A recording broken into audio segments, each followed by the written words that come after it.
Here on RFL, we often bring you the stories of the men and women so bravely serving this country. But it is not just the soldiers who are fighting for a cause.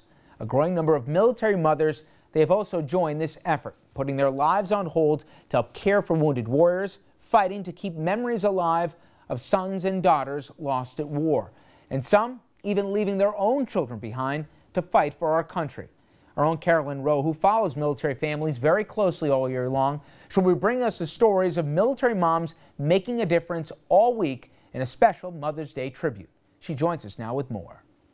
Well, Rich, in today's all-volunteer armed forces, soldiers enlist knowing they are most likely headed to war. But it's often the case their families are drafted as well, overwhelmed with emotions as they try to hold down the fort at home, hoping and praying they will return safely.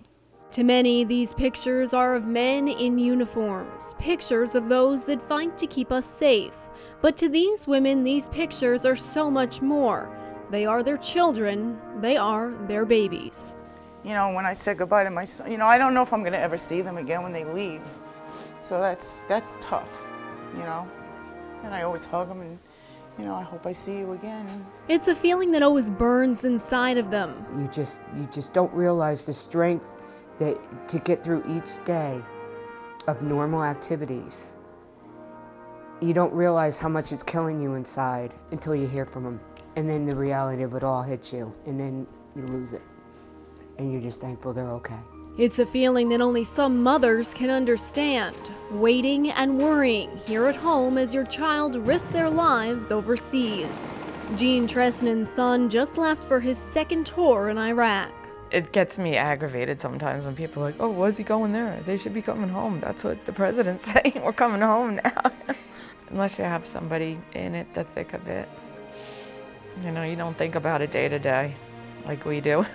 So they turn to one another to talk, to cry, to share, forming a troop of their own. It's made me be able to put one foot in front of the other because this is the hardest thing that I've ever had to go through. These mothers are all members of Semper Fi Parents of the Hudson Valley, a group started by a Marine mom who knows what it is like to get the knock at the door with tragic news, making a mother's worst nightmare come true.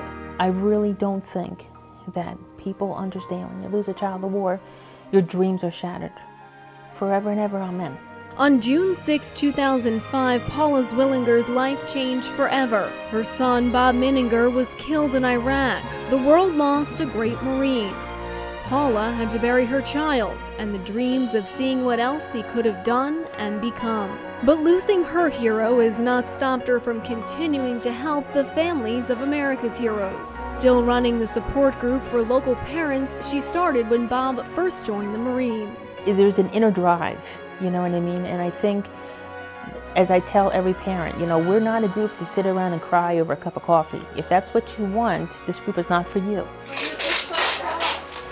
Always doing something, the group provides information to new parents, sends supplies to soldiers, and makes patriotic quilts. I do a lot with the quilts and try to get them off to different wounded warriors or people just coming back, or try to find as many people that I feel need something, and it helps me to get involved in doing things. I do quilting, and I got involved with Operation Santa, and we also did the collecting of the Girl Scout cookies and the golf tournament. And so all of these things, actually, I have to say that 7 months actually went by faster than I thought it would. I just couldn't imagine having been without any support for those, you know, for those 7 months. They say time flies when they channel their worries and energy into something positive and productive, helping others while helping themselves. And just as all the moms have turned to Paula for strength, she now leans on them as her other son, Greg, who joined the reserves after Bob's death, gears up to go to Afghanistan. My personal Mother's Day wish, yeah, I don't want my son to go. Sole surviving son, call me jealous, call me selfish. I lost one child, I can't afford to lose two. I wish that everybody would come home. Now, Semper Fi Parents is open to more than just mothers. They're there to help all families who need support. There's more information about upcoming events and fundraisers on their website, semperfiparentshv.org. Rich? Thank you very much, Carolyn. And as we've said all week long, we'll continue our special series on military mothers making a difference, bring you the stories of those men and women who serve our country and the families they all too often leave behind. Tomorrow, we're going to bring you a story about a mother who started a foundation after her own son was killed at war. And we also want to hear from you. If you have a story that you'd like to share or to post your comments, please head to our message board. All you have to do is go to rnntv.com, then click on the Mother's Day special icon.